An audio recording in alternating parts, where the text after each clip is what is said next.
In the summer of 1949, Herman Field, a young American architect, was in Eastern Europe searching for his older brother Noel. Noel was an American communist who had mysteriously disappeared behind the Iron Curtain 6 weeks before.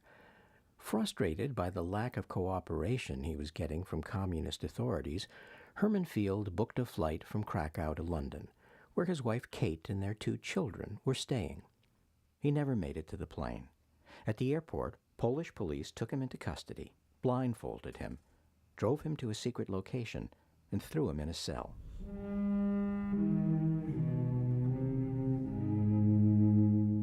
For days on end, Herman circled his narrow cell, stifling his fears by singing songs from Beethoven and Bach he remembered from college, and asking himself questions.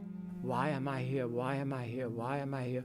Why me, an American? It's madness. One night, the guards burst into his cell. They suddenly came in, and then they blindfolded me and started walking me out, and arms held me tight at the same time and pushed me walking forward in the cold night air. I suddenly said to myself, I'm being executed. And so I thought of Kate and the boys.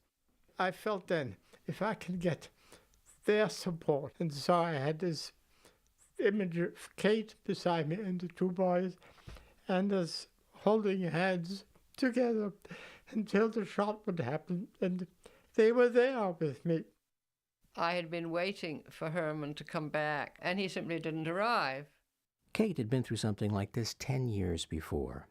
At the start of World War II, Herman had been in Czechoslovakia, trying to help communists and other political refugees fleeing the Nazis in Poland. Kate didn't hear from him then until he was able to escape. Now, a decade later, at the start of the Cold War, Eastern Europe was engaged in a new struggle against the increasing political control of the Soviet Union. With her husband's whereabouts again unknown, Kate turned to the State Department for help. The State Department didn't take any sanctions, so I wrote a careful statement to the American Embassy in London, to the guy that always saw me, and he said, well, Mrs. Field, if the American public read this statement, they say that Herman was a communist or at least a fellow traveler and had gotten his just deserts. Herman's guards had not taken him to his execution that terrible night, but to his interrogation. In arduous night-long sessions, his Polish interrogator told Herman that his efforts to save the lives of Polish communists from the Nazis in World War II had really been part of an American plot to recruit the refugees as CIA agents once the war was over. I kept on saying, well, that's absurd. How can I be an agent without knowing it? And he kept on arguing, well, the fact that you weren't aware of it is irrelevant. Kate turned everywhere for help, to the Secretary General of the United Nations and the American UN mission in Paris, to no avail. Her paranoia grew. I believed that the communist side would be glad not to have me around, because the fact was that of the Field family, I was the only one that was on the outside. And once I even thought I saw Herman tied up against a lamppost blindfolded, and that was a complete illusion. My grandmother said to me, you know, you really can't have this sort of thing going on forever. It would be easier for you if he was dead.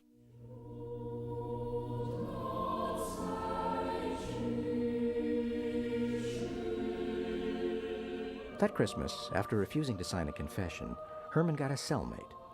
The man was a right-wing Polish cavalry officer, Herman's political and emotional opposite in every way. The only thing the 2 men had in common was the fear that the other was a police spy. For the first week, in a space so small they had to take turns circling the room, they told each other nothing, not even their first names. The prison people ignored Christmas entirely. We felt this emptiness in our life especially, and we were each individually struggling with it and not saying anything to the other. At Christmas, in Poland, the tradition is to put a straw under the food, hay or something, to express the manger. So I took this straw out of our mattress, and then we put a piece of paper over it or something and then when the food came, we put it on there. And it was an expression for him, especially of what he was longing for. The world outside knew nothing of their experiment in peaceful coexistence. They knew little or nothing of the world. 4 years after his disappearance, Herman's whereabouts were still unknown. Meanwhile, the political landscape of the Cold War continued to shift. Realizing he might soon be a target for liquidation, the head of the prison where Herman was kept fled to the west, releasing word that Herman was alive. Unable to bury Herman any longer, the Polish authorities now bathed him in apologies. Everybody was coming to me, more or less, to say how hard it had been for them. They were asking me to be sympathetic to them for what they had gone through. And again, I began to see the whole world is going topsy-turvy. Herman learned that his arrest in Krakow and his brother Noel's arrest in Prague had been part of a Soviet plan to stage show trials that would misrepresent many old guard East European communists as American spies. Patriots in Hungary, Poland, and Czechoslovakia, who had opposed Russian control of their own countries, had been charged with treason for associating with Noel and Herman Field. One of my best friends died in prison, and he died mainly because of me. That friendship led to his own destruction. The Polish authorities sent him from his cell to a palatial estate in the Polish forest, while they prepared him to re-enter the world as a free man. Herman requested back issues of newspapers and magazines and learned that in the 5 years he'd been gone, it wasn't just the communists who had been accusing each other of treason. I found myself landed in the McCarthy, right in the middle of the McCarthy period, and I said to myself, what is this? It's not only the communists who are crazy, the Americans are also crazy. What's going on in America? Despite the treatment he received, Herman's brother Noel decided to remain in Eastern Europe, committed to the ultimate goal of a just and humane communist society. Oh, it's a nice warm day. Herman followed his own heart back home, to his wife and children, his interrupted career as an architect, and his family farm in Massachusetts. Herman and Kate were eager to tell their story, but they feared that both sides in the propaganda war would twist the tale to suit their own purposes. The Fields waited 50 years to release an account of their experience, published this year under the title Trapped in the Cold War. Kate? Now in his 90s, Herman bears no hostility to those who accused him or abandoned him during that long conflict. I gradually lost that sense of anger and hatred and felt, look, human beings have many sides, and there's a lot of this awful side around all over the world. All of this had been probably a very productive lesson for the years ahead, which now were all, in a way, gravy for me because I had never expected to survive. Kate and Herman Field did more than survive. They stayed loyal to their principles and to each other. It's an accomplishment few people in terrible times can claim.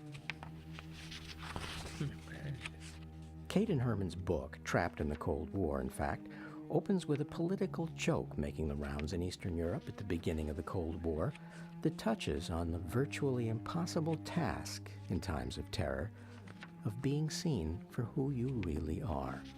Here it is. A cow was enjoying her... A cow, the joke goes, is standing in a Polish meadow when suddenly a rabbit comes dashing from the Russian border. "What's the hurry?" the cow says. "Don't you know," says the rabbit, "they're arresting camels over there." "Camels?" says the cow. "But you're a rabbit." "That's the problem," says the rabbit. "I know I'm a rabbit. You know I'm a rabbit. But how can I ever prove I'm not a camel?" And he dashed on, obsessed by that awful thought.